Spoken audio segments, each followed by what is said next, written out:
Anak-anak juga nggak berulah, apalagi anak laki. Anak laki-laki memang dia butuh gerakan motorik kasar yang lebih banyak. Ya. Dan sekarang kan memang kadang-kadang rumah kan nggak besar ya. Ya. Jadi mungkin ibunya habis nyetrik, habis nyapu, habis bebenah, anak laki loncat sini, loncat sana gitu ya.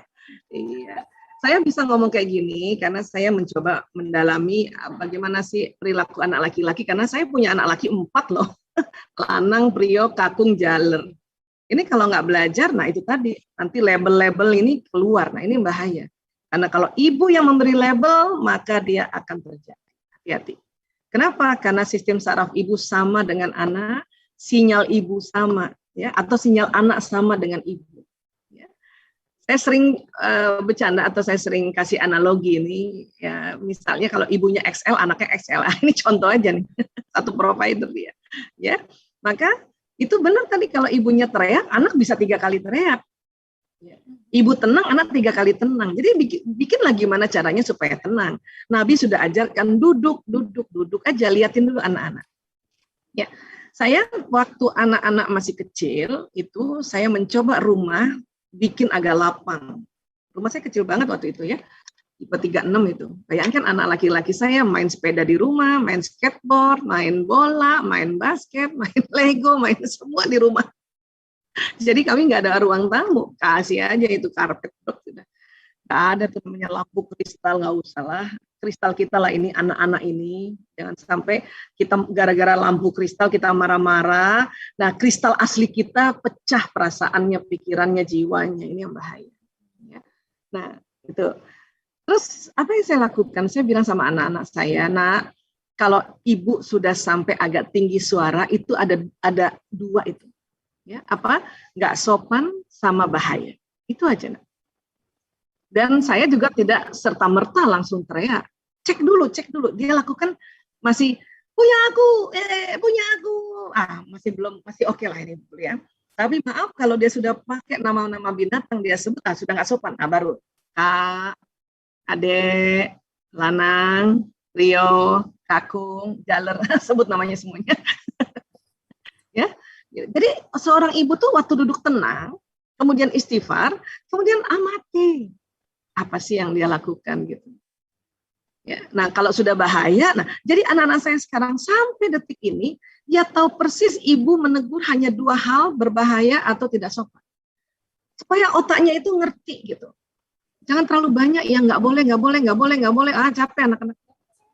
Apalagi ini masih berkembang seperti ini. Ya, saya rasa begitu.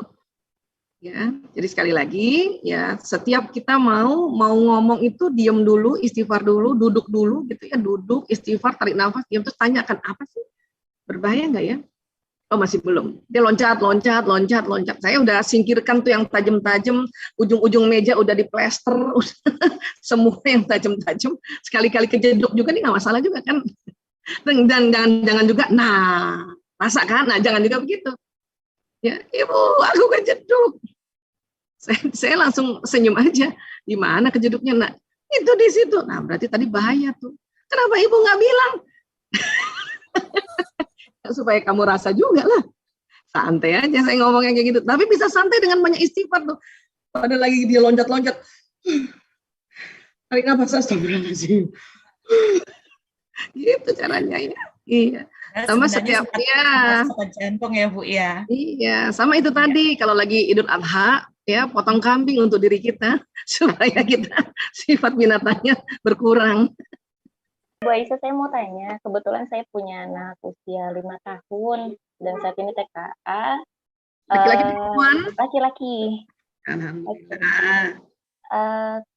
Kebetulan insya Allah saya memiliki anak laki-laki itu yang aktif dan banyak yang berpikir anak saya itu aktif karena tidak pernah dibentak, dipukul atau dimarahin atau dicubit, karena si anak jadi tidak takut seperti itu. Dan itu sebenarnya memang karena faktor itu atau karena turunan juga ya Bu.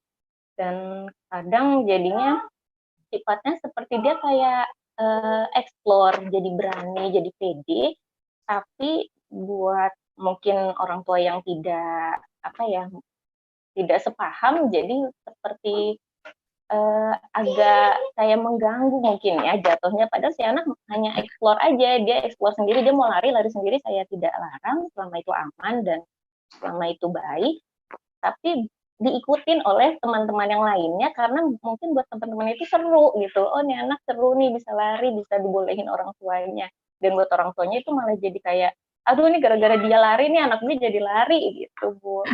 Dan kadang kayak sifatnya merebut atau meminta mainan tuh jadi nggak suka lupa izin, padahal dia tahu, oh iya aku lupa untuk izin seperti itu. Bunda Veronica, kalau dapat komen dari orang tua kayak gitu, apa perasaannya? Karena gimana ya, bingung sih Bu, karena dia memang saya mencoba untuk mengikuti metode sekarang ya, yang sudah pasti ahlinya sudah tahu ya, jadi kita ikuti saja yang metode anak zaman sekarang, tapi di LMPS saya bertentangannya dengan mayoritas lingkungan tidak sepaham dengan saya, jadi saya kayak sendirian gitu Bu, dan anak saya jadi kelihatan aneh malah. Nih, ilmu parenting itu harus ya ambil mazhabnya apa gitu ya. Dan sekarang kan ada transisi, ada orang tua yang dia Gen X itu belum tentu banyak belajar parenting, apalagi yang baby boomer, yang di atas, yang lahirnya tahun 60-an. Mulai milenial, orang tua milenial baru diperkenalkan parenting ya, terutama parenting ala Nabi. Rasulullah itu nggak pernah bentak anak, nggak pernah cubit, nggak pernah mukul, bahkan pernah satu ketika Rasulullah gendong anak kecil dipipisin, kemudian ibunya tarik anak kecil, ibunya dimarahin. Oke? Jadi dari riset ternyata kalau anak dimarahin, dicubit, dipukul, otaknya hangus. Nabi sudah mencontohkan. Berarti Bunda Veronica selama ini parentingnya dengan ala Nabi itu. Namanya prophetic parenting. Jadi harus ya pegang itu erat-erat jenis parentingnya. Oke, prophetic parenting ala Nabi. Makanya bongkar lagi sirah Rasulullah, bagaimana menghadapi anak-anak kecil, menghadapi ya cucunya, anaknya, dan banyak banget contohnya itu, Masya Allah. Hadis-hadisnya juga banyak. Ya, dan diteliti bahwa otak anak akan jadi baik. Kalau tadi anak laki-laki aktif, satu, memang anak laki-laki otak kanannya berkembang duluan, bukan? Tadi ya, nah itulah otak aktif, otak benda. Nah, kemudian Ananda kemungkinan besar dia yang watak ekstrovert. Watak ekstrovert itu watak yang senang sekali melakukan eksplorasi yang lebih spontan, senang berinteraksi dengan orang gitu. Ya, itu karena laki-lakinya. Nah, adapun nanti kita arahkan tetap seperti tadi. Ya, misalnya dia ambil temennya lupa minta izin, itu yang diarahkan. Nah, izin dulu. Oh iya Bunda, aku lupa. Ya, itu yang diajarkan. Ya. Besoknya lagi belum izin lagi, izin. Oh iya Bunda, aku lupa. Nah, itu yang diarahkan. Ya. Tapi bahwa Bunda tidak marahin, tidak apa, itu udah benar banget. Justru yang marahin, mencubit dan sebagainya itu yang masih perlu harus belajar parenting. Ya, oke. Nah, apapun yang kita lakukan, ikhtiar saja dengan arahan-arahan yang kita contoh Rasulullah, ya. Setelah itu tawakkaltu 'ala Allah. Oke? Karena apapun itu memang Allah juga yang suruh kita untuk lembut, ya dicontohkan oleh Rasulullah SAW untuk lembut. Jadi nggak usah khawatir, Bun. Ya. Kalau anaknya anak laki-laki, namanya juga laki-laki banget, otak kanan banget gitu. Nanti anak laki-laki kan tadi Bu Aisyah udah bilang, anak laki-laki mulai tenang, dan anak laki-laki sangat tenang, dan anak laki-laki seimbang itu waktu sudah kuliah. Ya, nah bagusnya apa kalau anak laki-laki kita nggak pukul, nggak cubit, dia akan sangat bagus perkembangan otaknya, kreatif.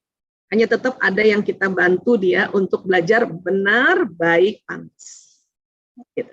Misalnya anak laki-laki ngomong sama ibunya, ngomong. Nah, kita panggil dulu, sini nak.